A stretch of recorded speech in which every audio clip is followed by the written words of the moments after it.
दोस्तों, मैं जो कहानी आज आपको बताने जा रही हूँ, यह सब मेरे पापा के साथ हुआ था। बात ज़्यादा पुरानी नहीं है। उस वक्त हम लोग एक नए घर में शिफ्ट हुए थे। पुराने घर से कुछ ही दूरी पर स्थित नए घर में हम लोग गए थे। हम सब लोग बहुत खुश थे क्योंकि वह जगह पुराने घर से काफ़ी अच्छी थी और खुली भी थी। पुराने घर में हमारा दम घुटता था। हमारे घर में मेरे पापा, मेरी मम्मी, मेरा भाई और मेरी छोटी बहन थी। नए घर में जाने के कुछ समय तक तो सब कुछ एकदम ठीक था। पापा की जॉब ऐसी थी कि उनकी हमेशा नाइट जॉब ही रहती थी। एक रात की बात है, पापा रोज की तरह जब घर वापस आए तो उनकी तबीयत अचानक से काफ़ी खराब हो गई। उनको बुखार हो गया था और ठंड भी बहुत ज़्यादा लग रही थी। सर्दियों का मौसम था तो हमको लगा पापा को शायद ठंड लग गई होगी। पापा पूरा एक हफ्ता बीमार रहे। डॉक्टर को भी दिखाया। पापा ने कई दवाई ली तो वह थोड़ा ठीक हुए, लेकिन पापा तब तक ही ठीक रहते थे जब तक वह दवाई लेते थे।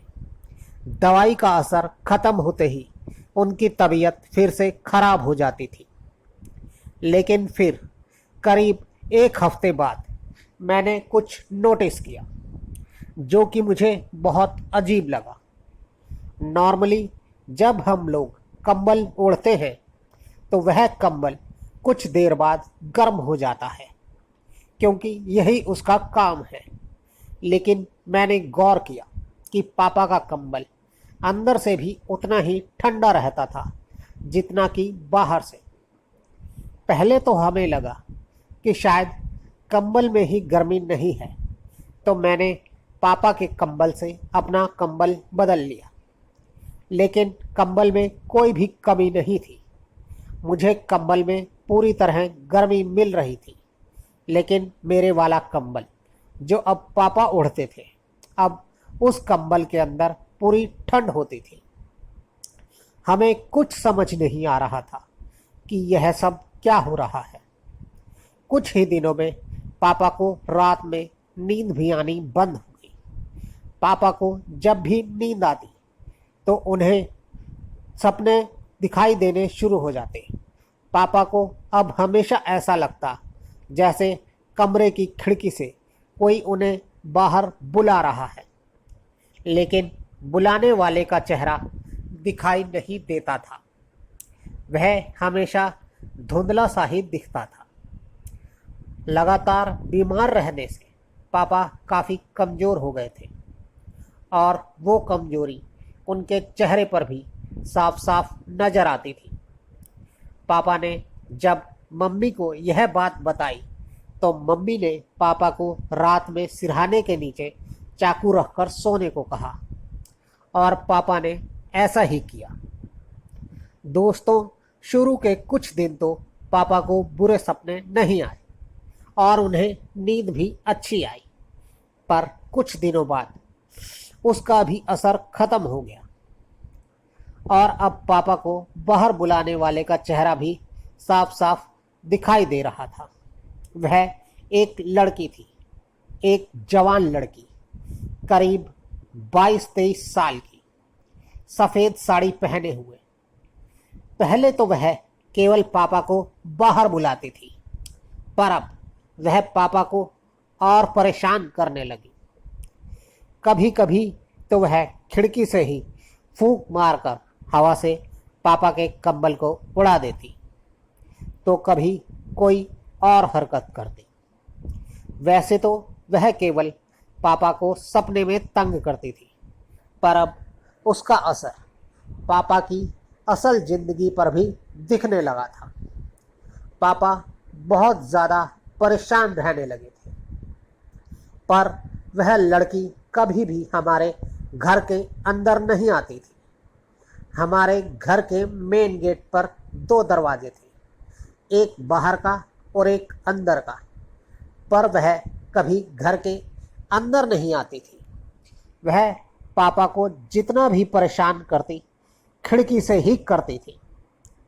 मम्मी बताती हैं कि वह हमारे इष्ट देव हैं जो हमारी रक्षा करते हैं और उस लड़की को घर के अंदर नहीं आने देते। इसीलिए जब वह लड़की घर के अंदर नहीं आ पाई तो वह घर के बाहर से ही पापा को परेशान करने लगी और बाहर बुलाने लगी। दोस्तों, उस लड़की की हरकतों से पापा इतने ज़्यादा परेशान हो गए कि जब वह लड़की उनको सपने में घर के बाहर बुलाने लगी तो एक दिन पापा गुस्से में उठकर बाहर चले गए। वह लड़की बाहर ही खड़ी थी और पापा को पता था कि वह सपना देख रहे हैं। और सपने में ही जब पापा बाहर गए, लेकिन पापा ने जैसे ही घर के बाहर कदम रखा तो देखा कि वह लड़की अकेली नहीं थी। उस लड़की के साथ 2 छोटे लड़के भी थे और पापा को देखते ही वह दोनों लड़के पापा पर चढ़ गए और उनके कंधों पर बैठकर पापा को नचाने लगे। दोस्तों, उस दिन के बाद से पापा के कंधों में हमेशा दर्द रहने लगा। पापा को हमेशा ऐसा लगता जैसे उनके कंधों पर कोई भारी बोझ रखा है। लेकिन इतना सब कुछ हो जाने के बाद भी पापा भूत प्रेत जैसी चीज़ों पर विश्वास करने को बिल्कुल भी तैयार नहीं थे। मम्मी ने पापा को समझाने की बहुत कोशिश की, पर पापा कुछ भी मानने को तैयार नहीं थे। और फिर एक दिन दवाई लेने के बाद पापा की हालत कुछ ठीक थी और तभी ऑफिस से फ़ोन आया कि आगे छुट्टी लेने के लिए उन्हें आज ही 1 हफ्ते का मेडिकल जमा कराना होगा।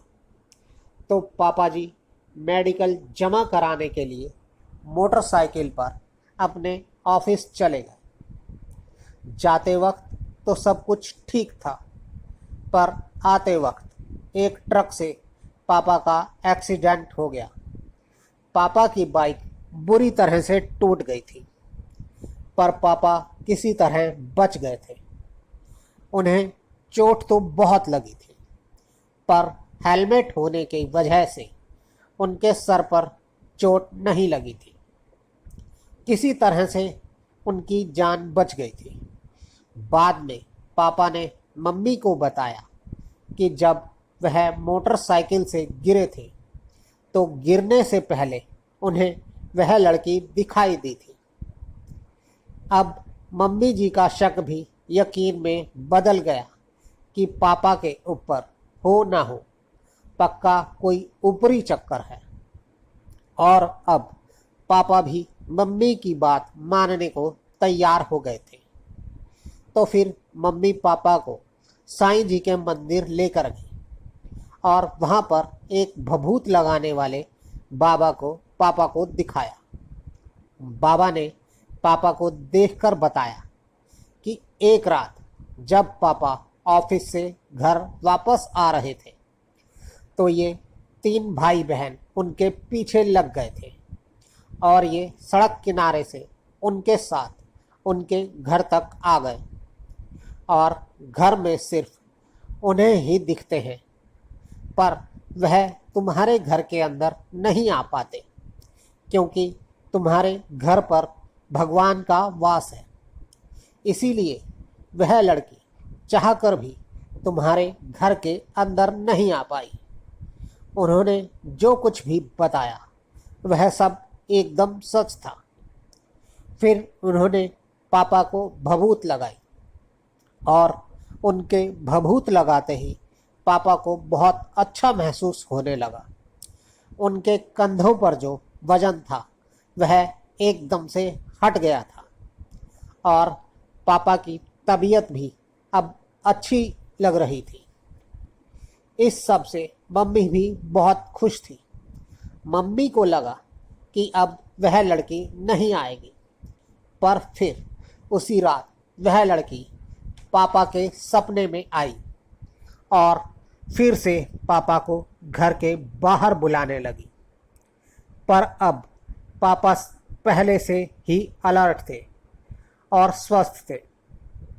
पापा सपने में ही उठे और उस भभूति को हाथ में लेकर घर के बाहर चले गए और दरवाज़ा खोलते ही जैसे ही वह लड़की और उसके भाई पापा पर चढ़ने को आए तो पापा ने उसी वक्त वह भभूति उनके ऊपर छिड़क दी। वह दोनों लड़के तो वहीं जलकर राख हो गए और वह लड़की काफ़ी छोटी हो गई। और जब वह लड़की छोटी हो तो पापा ने उसे उठाया और उठाकर घर के अंदर ले आए। घर के अंदर आकर पापा माचिस ढूंढने लगे। इससे पहले जब भी पापा को वह लड़की दिखाई देती थी तो पापा के मुंह से आवाज़ ही नहीं निकलती थी, लेकिन इस बार पापा सपने में ही बोल रहे थे। हम सबको पापा की आवाज़ एकदम साफ सुनाई दे रही थी। पापा सपने में मम्मी से माचिस मांग रहे थे। माचिस दे मुझे, मैं अभी इसको जलाता हूँ। पापा सपने में यही बोले जा रहे थे और ये बोलते बोलते पापा की आँख खुल गई। और दोस्तों, उस दिन के बाद से पापा को वह लड़की फिर कभी दिखाई नहीं दी। दोस्तों, अब चलते हैं आज की दूसरी कहानी की ओर। दोस्तों, मेरा नाम अभिनय पांडे है और जो बात मैं आपको बताने जा रहा हूँ, यह बात मेरी दादी जी ने मुझे बताई थी। दादी ने बताया था कि करीब 60-70 साल पहले या शायद उससे भी पहले हमारा परिवार एक दूसरे गांव से इस गांव में आया था। पर उस समय यह गांव काफ़ी अजीब था। पूरा गांव एक शमशान भूमि के ऊपर ही बसा हुआ था और गांव के चारों ओर दीमक के बड़े बड़े टीले बने हुए थे, जिनके अंदर जहरीले सांप वास किया करते थे। और दोपहर 12 बजे से ही यहाँ अजीब अजीब आवाज़ें, जैसे लकड़ी के टूटने की आवाज़, आना शुरू हो जाती थी, जो कि अगली सुबह तक आती रहती थी। घर में जो कुछ पूरे परिवार के लिए रखा होता था वह ऐसे ख़त्म हो जाता मानो उस बर्तन में कभी कुछ था ही नहीं। यहाँ तक कि एक बार काली माता के एक बहुत बड़े भक्त, उन्होंने कुछ ऐसा देखा कि जिसे देखकर वह गांव से ही चले गए। धीरे धीरे गांव काफ़ी डरावना होता जा रहा था। यहाँ तक कि दिन में भी कोई गांव में आना पसंद नहीं करता था। मेरे दादाजी भी कुछ साधनाएं जानते थे, जो कि बहुत शक्तिशाली साधनाएं थी। उन्होंने अपने मंत्रों से गांव को चारों तरफ से बांध दिया था, लेकिन फिर भी समस्या खत्म नहीं हुई थी।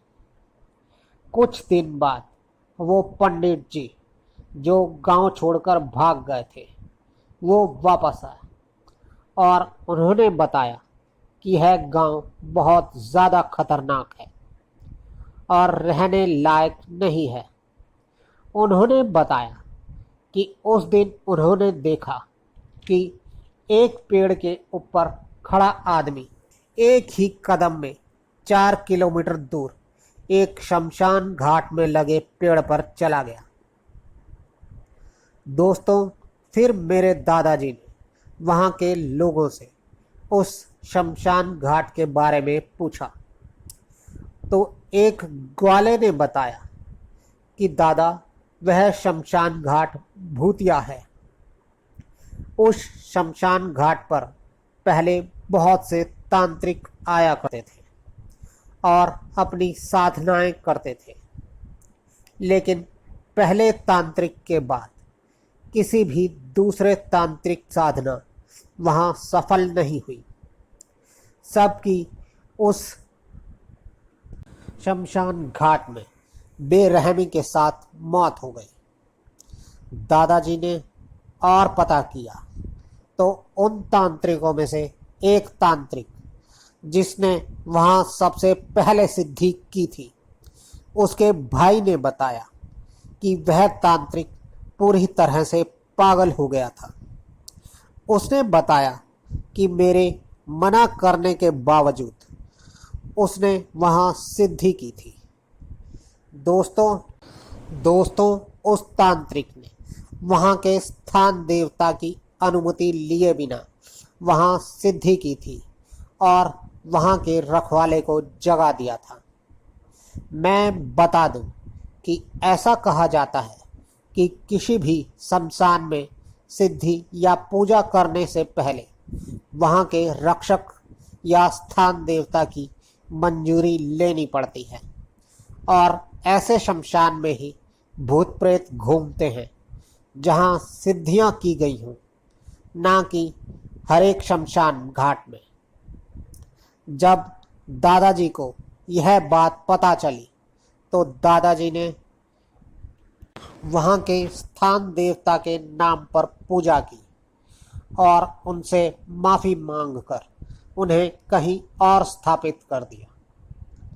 अब हमारे गांव में छठ, दिवाली और दुर्गा पूजा आदि त्योहारों पर लोग पूजा करते हैं, जिसकी वजह से उस जगह की वह सारी जागृत शक्तियाँ अब शांत हैं। लेकिन अगर आज भी कोई हमारे यहाँ गौशाला के बारे में पूछे तो उसे यह सारी बातें पता चल जाएंगी।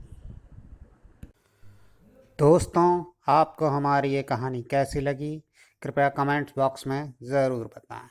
और अगर आप भी हमें अपनी कोई कहानी भेजना चाहते हैं तो डिस्क्रिप्शन बॉक्स में हमारा व्हाट्सएप और टेलीग्राम का लिंक है, जिस पर आप हमें अपनी कहानी भेज सकते हैं।